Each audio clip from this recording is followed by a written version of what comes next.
如果你在網上刷到這張照片，大概率會一滑而過，因為它看起來真的太無聊了。一群穿着深色西裝、表情嚴肅的中老年男人，規規矩矩地坐在一棟有點舊的歐式建築前。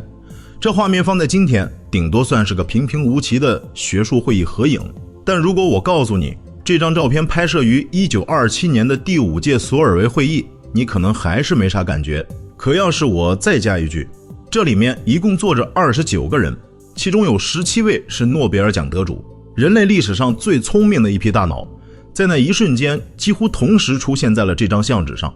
你在看这张图的時候，是不是覺得那些嚴肅的眼神裡開始冒火花了？咱們今天不聊那些課本裡冷冰冰的公式，咱們換個接地氣的視角，把這張照片看成一場頂級的智力真人秀。這群人不僅智商逆天，而且性格一個比一個有戲，有愛冒險的，有愛八卦的，有毒舌的，甚至還有情史極其狗血的。我會按照一個由遠及近、由淺入深的順序，從照片邊緣那些你可能聽都沒聽過，但其實牛到飛起的人物講起，一直聊到最核心的那幾個大神。咱們先看合照，最後排靠左的那位，個子挺高，看起來有點像個嚴厲的教導主任，他叫奧古斯特·皮卡爾德。在普通人眼裡，能坐在這兒的人肯定一輩子都在實驗室裡算題，但皮卡爾偏偏是個異類。他是那種白天搞物理，晚上想飛天的極限運動鼻祖。他覺得光在地面算公式沒意思，得親自去天上看看。於是他親手造了一個巨大的壓力艙，掛在氣球下面，直接飛到了15000多米的高空，成了人類歷史上第一個進入平流層的人。這在當時是什麼概念？這就是那個年代的宇航員加紅牛贊助。更有趣的是，他的這種冒險精神後來直接啟發了漫畫家，成了《丁丁歷險記》裡那位瘋瘋癲癲的向日葵教授的原型。想象一下，這樣一位飛天狂人正站在一群嚴肅的理論物理學家當中，是不是像极了班級裡那個平時不聽課，一放假就去蹦極，結果考試還能拿第1的怪才？在後排的飞天狂人旁邊還站着幾位專門給微觀世界編寫邏輯補丁的英雄。首先來看埃米爾·亨里奧，他是真正的速度狂人，他發明的超高速离心机能让空气摩擦起火。他这种对速度的压榨，為後來的生物化學和核燃料提純開了路。然後是比利時數學泰斗泰奧菲勒·德唐德爾，他把枯燥的熱力學公式寫得像詩一樣優雅。在量子力學吵得不可開交時，他在默默地為現代化學動力學打地基。咱們再把目光移到上面2位之間，看看亨德里克·克拉莫斯，他在照片裡顯得很低調，甚至有點平庸。如果你在職場打拼過，你一定會同情克拉莫。他一輩子的關鍵詞就是最強輔助。他是量子力学奠基人波爾最器重的學生和助手，很多改變世界的想法，克拉莫都參與了。但最後掛名的時候，大頭總是別人的。用現在的話說，他就是那種在公司裡熬通宵把項目做出来，最後上台領獎的卻是老板的苦命員工。但他性格極好，在會議上經常一言不發，可只要一開口，往往就是解決問題的關鍵點。這種人雖然在歷史上知名度不高，但如果沒有他們這種掃地僧式的存在，很多偉大的理論根本落不了地。接着我們要聊一位絕對能上今天八卦頭條的人物，保羅·朗之万。大家看他在照片裡一副绅士模樣，其實他當年可是處在整個法國学術界情感風暴中心的人。朗之萬最大的瓜就是他曾和居里夫人有過一段轟動一時的緋聞。在那個保守的年代，一個已婚的頂級男科學家和一位喪偶的頂級女科學家走到一起，那效果簡直就是今天的頂流塌房。當時法國媒體天天蹲在他家門口，甚至還有人因為這件事要找他決鬥。但最離譜的是，不管私人生活鬧得多麼雞飛狗跳，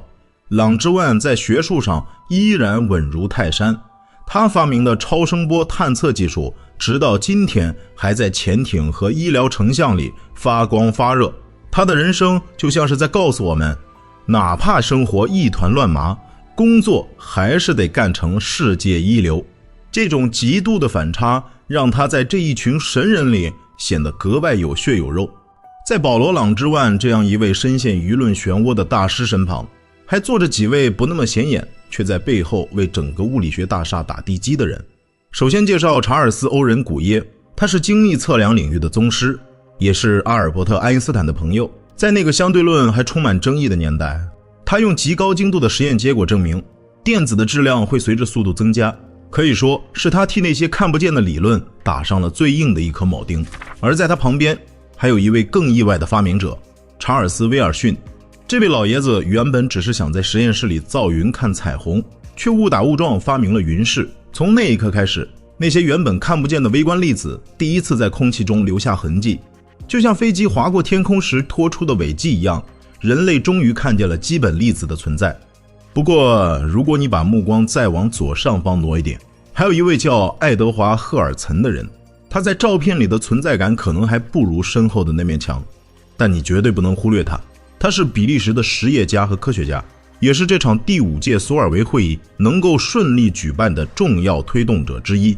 如果把這場聚會比作一場爵士婚禮，那赫爾岑就是那個負責拉贊助、訂酒店、排座位的總策劃。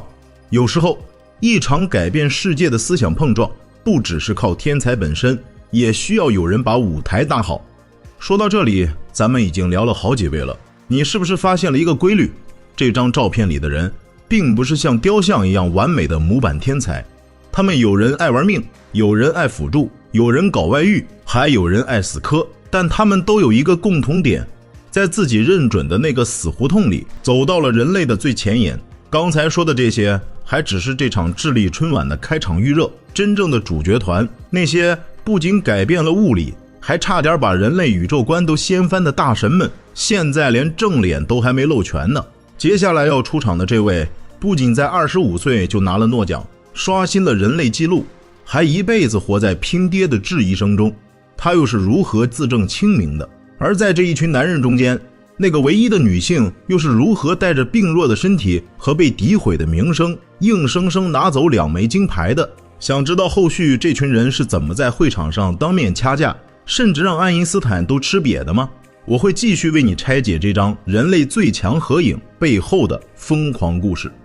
咱們接着聊，剛才說到那個拿獎拿到手軟，卻總被人說是靠爹的小伙子，他就是坐在合影中間一排靠左的威廉·勞倫斯·布拉格。這位布拉格同學的人生簡直就是一部大型的2代逆襲史。他在25歲那年就拿了諾貝爾獎，這個記錄保持了整整1個世紀，直到近些年才被打破。但尷尬的是，當年的獎是和他親爹一起領的。你可以想象一下，在那個極度看重資歷的科學界，大家背地裡是怎麼議論他的？這孩子真走運，投胎投得好，實驗室裡有親爹手把手教。這種質疑像陰影一樣跟了他大半輩子。換成一般人，可能早就躺平當個富家子弟了。但布拉格憋着一口氣，後來不僅自己獨立搞出了晶體結構分析的大項目，還成了大名鼎鼎的卡文迪許實驗室主任，親手帶出了一大批後來的諾獎得主。他用一輩子證明了一件事：起點高確實是運氣，但能不能站穩還得看自己骨頭硬不硬。坐在他前排最右邊的是另一位容易被忽略的大神欧文·理查森。理查森研究的東西叫热离子发射，听起来是不是像天書？其實特好理解，他就是研究怎麼讓電子從金屬裡跳出來。如果說金屬是一口熱鍋，裡面的電子就是一鍋豆子，理查森就是那個研究火候的人。沒有他的發現，咱們以前用的那種大屁股電視機、收音機裡的電子管，甚至現在的很多顯示技術都可能不會存在。理查森本人是個非常有意思的人，他特別討厭那種高高在上的學術黑話，最喜歡用生活裡的土辦法給學生講課。他如果在今天，絕對是那種科普視頻裡邊做飯邊講物理的網紅教授，因為他覺得如果一個科學道理不能讓普通老百姓聽懂，那說明科学家還沒研究透。再往照片的前排看，在這一群西裝革履的男人中，最特殊也最倔強的那個身影，瑪麗居里。居里夫人坐的位置很靠近中間，這不僅是因為她的地位，更是因為她的實力。她是照片裡唯一的女性，也是歷史上第一個2次獲得諾獎的人。但你可能不知道，拍這張照片的時候，她正處在人生中最灰暗的時刻。她的丈夫皮埃爾已經去世多年，她不僅要忍受失去摯愛的痛苦和長期放射性實驗帶來的病痛，還要面對全歐洲對她私生活的惡意揣測。那時候的人對女科學家極其刻薄，甚至有人公開叫她波蘭蕩婦，試圖通過抹黑她的私德來否定她的科學成就。但居里夫人是怎麼做的？她一言不發，裹緊了黑色的長袍，繼續在實驗室裡和死神賽跑。她身上那種我就在這裡，有本事你用成就超過我的冷硬氣質，在那一刻簡直帥炸了。她不是那种活在象牙塔裡的女神，她是那種在泥濘裡穿行，手裡卻依然握着纯净雷元素的鐵娘子。现在咱們看第2排左邊第2位馬丁·克努森，他研究的東西叫希波氣體，聽起來很邊緣，但他是波爾的老鄉兼鐵哥們。克努森有個怪癖，他特別迷戀真空，他覺得空氣裡到處是干擾。正是因為他把氣體分子撞擊的規律算得清清楚楚，後來的真空泵和航天技術才有了地基。他在合影裡不顯山不漏水，其實是這群大佬裡最懂虛無的人。聊完克努森，咱們得看一個技術流的巔峰人物彼得·德拜。德拜在照片裡看起来像個精明的銀行家，而他在物理界確實也是這種解決問題的風格。他不太在乎那些玄而又玄的哲學爭論，他最關心的是這玩意兒怎麼能量化，怎麼能用公式算出來。他把物理學的觸角伸進了化學領域，搞清楚了分子到底是怎麼排列的。德拜的人生有個巨大的轉折，就是2戰。他當時在德國主持研究，後來納粹逼他加入國籍，他堅決拒絕，直接跨洋去了美國。這種此處不留爺自有留爺處的骨氣，讓他的人格魅力比他的學術成就還要閃光。接着咱们得聊聊阿瑟·康普頓。康普頓是那種典型的老好人，性格温和，說話慢条斯理，但在學術上他卻是個暴力拆解家。他發現光撞到電子上會改變頻率，這叫康普頓效應。這個發現簡單粗暴地告訴全世界，光不僅僅是波，它還是實實在在的粒子。這個發現像一塊磚頭砸開了量子力學的大門。康普頓這輩子最神奇的地方在於，他不僅是個物理天才，還是個虔誠的信徒。他總試圖在冰冷的公式和溫暖的信仰之間找一個平衡點，這種矛盾感讓他成了照片裡性格最複雜的人物之一。聊完這些實幹派，咱們得看看第2排裡最不務正業的一位貴公子路易斯·德布羅意。他是真正的法國名门望族，家裡世代封侯。他原本是學歷史的，結果看了一場物理會議的紀要，居然半路出家去讀物理了。最神的是，他的博士論文只有区區幾頁紙，核心思想一句話就能說完。既然波可以是粒子，那粒子為什麼不能是波呢？這個被當時教授們覺得是玄學的觀點，直接開創了波粒二象性。他用最顯赫的家世講出了物理學最任性的台詞。看到這裡，你可能覺得這些人都已經夠牛了，但別忘了，咱們還沒聊到那幾個真正把物理學掀翻的超級大 boss， 比如那個一天只說一句話能預言反物質的沉默殺手狄拉克，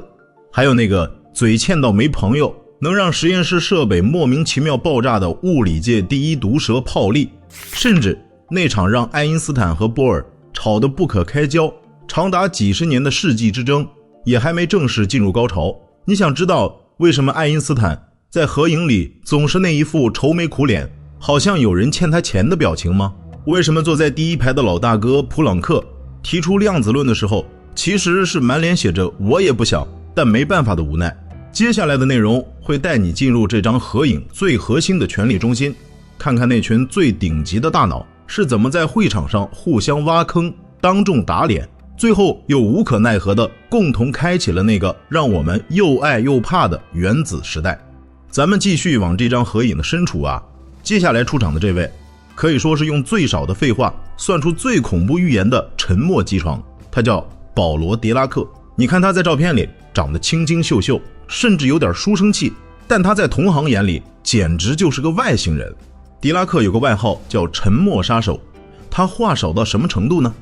他的同事們專門發明了一個計量單位，叫1個狄拉克，意思就是1小時只說1個單詞。據說有次他在講台上推導公式，底下有個學生壯着膽子說：“教授，我不理解那個正負號是怎麼來的。”狄拉克聽完半天沒吱聲，空氣凝固了好幾分鐘，那個學生尷尬的想鑽地縫，結果狄拉克最後冷冷地蹦出一句：“那是個陳述句，不是個疑問句。”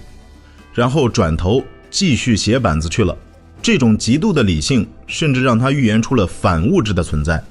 也就是在這個世界上一定存在着和我們完全相反的物質，一旦碰頭就會同歸於盡。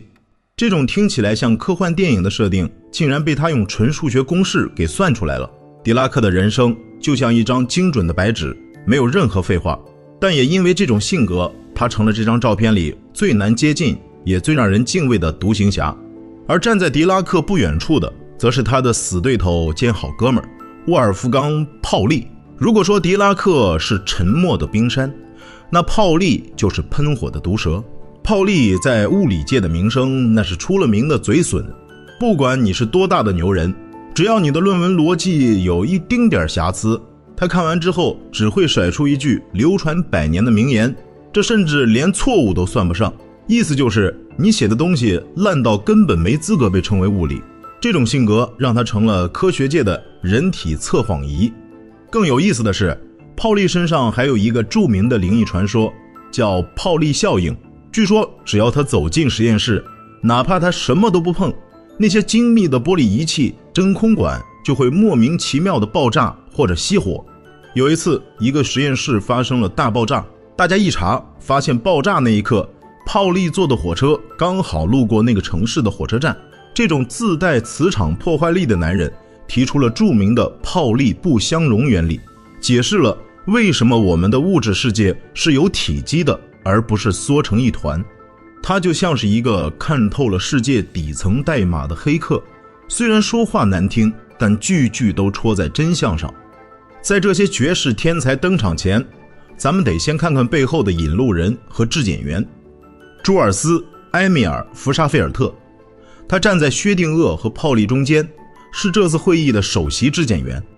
專門負責核对那些天馬行空的理論裡小數點有沒有點對。站在福沙菲爾特右側的那個大高個名叫拉爾夫·福勒，他是狄拉克的導師，也是盧瑟福的女婿。他第一個把量子力學帶到了星辰大海，從白矮星裡算出了微观粒子的效應。從1922年到1939年，這期間共有15名皇家學會院士，3位諾貝爾獎得主受到過福勒的指導。除了米爾恩之外，他還曾經與亞瑟·艾丁頓、錢德拉塞卡、保羅·狄拉克、威廉·馬克瑞等人合作。正是福勒在1923年將量子理論介紹給了保羅·狄拉克，也是他請波爾居中牽線，使狄拉克得以認識海森堡。在劍橋大學擔任教職期間，他總共指導了64名博士學生。接着咱們再聊聊那位因為一只又死又活的猫而家喻戶曉的埃尔温·薛定谔。他在照片裡看起来温文爾雅，戴着個小眼鏡，像個老牌貴族。但如果你翻開他的私人日記，那簡直是一部比電視劇還狗血的言情劇。薛定谔這輩子非常放飞自我，他的感情生活極其複雜，甚至在搞科研的时候還得帶着情婦去度假找靈感。但神奇的是，他在這種極度感性的生活狀態下，竟然寫出了量子力學裡最美的方程——薛定谔方程。他覺得微觀世界不應該是雜亂無章的，而應該像音樂一樣有波動的規律。至於那只貓，其實是他為了諷刺量子力學的荒謬而編出來的一個比喻。結果沒想到，大家最後都沒記住他的方程，反而全去研究那只倒霉的猫了。這種歪打正着成了科普頂流的經歷，估計連他自己都覺得哭笑不得。現在咱們終於要觸碰到這張照片最核心的暴風眼了，那就是站在後排右邊頂着一張稚氣未脫的臉，卻親手給宇宙打上馬賽克的頂級天才維爾納·海森堡。海森堡是量子力學的規則制定者，他提出的不確定性原理直接給人類的認知畫了一道邊界。你不可能同時看清一個粒子的位置和速度，你越想看清一個，另一個就越模糊。這就像是老天爺給宇宙打了一層馬賽克，不讓你看全。海森堡的一生充滿了巨大的爭議，他在二戰期間留在了德國主持核研究，這讓他和他的老師波爾徹底決裂，也讓他成了後世爭論不休的歷史謎團。他是真的在幫納粹造原子彈，還是在利用自己的智慧故意拖延進度？這個懸念直到今天依然沒有完全揭開。再來看另一位重量級人物，馬克思·波恩，他是量子力學的首席翻譯官。當時大家伙搞出了一堆奇奇怪怪的数学矩阵，誰也解釋不清这些數字在現實裡代表什麼。是波恩站出來說，別糾結了，這些數字代表的就是概率。他告訴全人類，在最微小的世界裡，沒有什麼是一定的，萬事萬物皆是可能。這在當時簡直就是晴天霹靂，因為大家習慣了種瓜得瓜的確定世界。波恩卻說，世界本質上是個大賭場。更有趣的是，波恩本人的性格極其溫柔隨和，是個典型的顧家好男人，甚至還是後來著名歌星奧利維亞·牛頓·約翰的外祖父。這種最溫柔的人提出了最顛覆的理論的反差，也是這張合影裡迷人的細節。隨着這些頂級大腦一個個登場，你會發現這場會議的氣氛已經從最初的學術交流變成了劍拔弩張的陣營對壘。一邊是以愛因斯坦為首的古典派，他們堅信上帝不掷骰子，世界必須是確定的；另一邊是以波爾和海森堡為首的少壯派，他們覺得世界本就是隨機的，你得接受這個操蛋的現實。而坐在第一排左側的那位老大哥馬克思·普朗克，他作為量子論的親生父親，此刻正一臉糾結地看着這兩撥人吵架。他當年原本只是想修補一下舊物裡的小漏洞，結果沒想到捅破了天，拉開了一個他自己都感到害怕的新時代序幕。你想知道這位滿面愁容的普朗克老先生，在經歷了喪子之痛和戰爭摧殘後，是如何在絕望中維持科學家的尊嚴的嗎？而那個坐在正中間頭髮亂糟糟的愛因斯坦，又是如何憑借一個人的力量單挑對面一整群天才的嗎？接下來的部分，我們將迎來這場智力真人秀的終極決戰。咱們先看照片裡的普朗克，他穿着最講究的黑西裝，坐姿極其端正，甚至顯得有些刻板。但實際上，普朗克是這張照片裡命運最坎坷，甚至最讓人心疼的一位。他本來是個極其保守的德國老派紳士，這輩子最大的願望就是給物理學的大廈添磚加瓦。結果他在研究黑體輻射的時候，為了湊出一個符合實驗的公式，不得不假設能量是一份一份的，而不是連續的。這個一份一份的概念就是量子的誕生。普朗克當時壓根兒沒想顛覆世界，他甚至在後來的幾十年裡都試圖推翻自己的發現，想把世界變回那個確定的連續的舊模樣。他就像是一個原本只想修水管的工人，結果一不小心挖通了地底的岩漿。更悲劇的是他的私人生活，他在2次世界大戰中先後失去了4個孩子，其中一個兒子還因為參與刺殺希特勒被處決。在拍這張照片的時候，普朗克已經是物理界的教父級人物，但他那深邃的眼神裡藏着一種看透了文明崩塌後的凄涼。他的一生都在告訴我們，科学家的職責就是尋找真理，哪怕這個真理讓你感到痛苦，哪怕它會毀掉你原本平靜的生活。站在後排表情略顯憂鬱的這位是保羅·艾伦費斯特，他是愛因斯坦一生最挚友的靈魂伴侶。愛因斯坦曾說，艾伦费斯特是他見過的最棒的老師，但他的人生極其悲情，他是個極致的完美主義者。由於受不了量子力學帶來的邏輯撕裂感，加上生活中的種種打擊，在這次會議幾年後，他選擇了用最極端的方式告別世界。他是這張充滿智慧的照片裡最讓人唏噓的一抹暗影。咱們接着看，坐在第一排最左邊的這位叫歐文·朗缪尔。別看他穿得像個正經紳士，他可是工業界的省錢大師。在他之前，燈泡裡的燈絲很快就會燒斷，是朗繆爾靈機一動，往裡頭充了點氩氣，才讓咱們人類的夜晚真正亮了起來。他還是個硬核登山客，據說他在實驗室裡想不出課題時，就去爬最險的山峰。他覺得在幾千米的高空，大腦缺氧時冒出的靈感最純淨。鏡頭繼續往右移動，你會看到那個幾乎已經成為科學本身象徵的人——阿爾伯特·愛因斯坦。你仔細看這張合影，愛因斯坦虽然西裝笔挺，但那招牌式的蓬鬆頭髮和略显深邃的放空眼神，在一群正襟危坐、嚴謹到扣子的物理學家中间，透着一種不按常理出牌的隨性。這時候的愛因斯坦已經憑借相對論封神了，但他在這場會議上卻並不開心，甚至可以說是在生悶氣。為什麼呢？因為他老人家實在接受不了波恩、海森堡他們搞出的那套概率論。愛因斯坦有句流傳最廣的話：上帝不掷骰子。在他看來，世界運行的規律必須是確定的，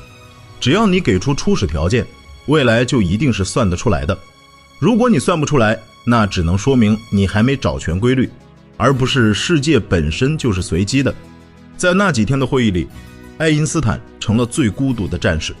他每天早上一吃完飯，就給波爾拋出一个極其刁鑽的思想實驗，試圖證明量子力學是不自洽的。而波爾則像個太極宗師，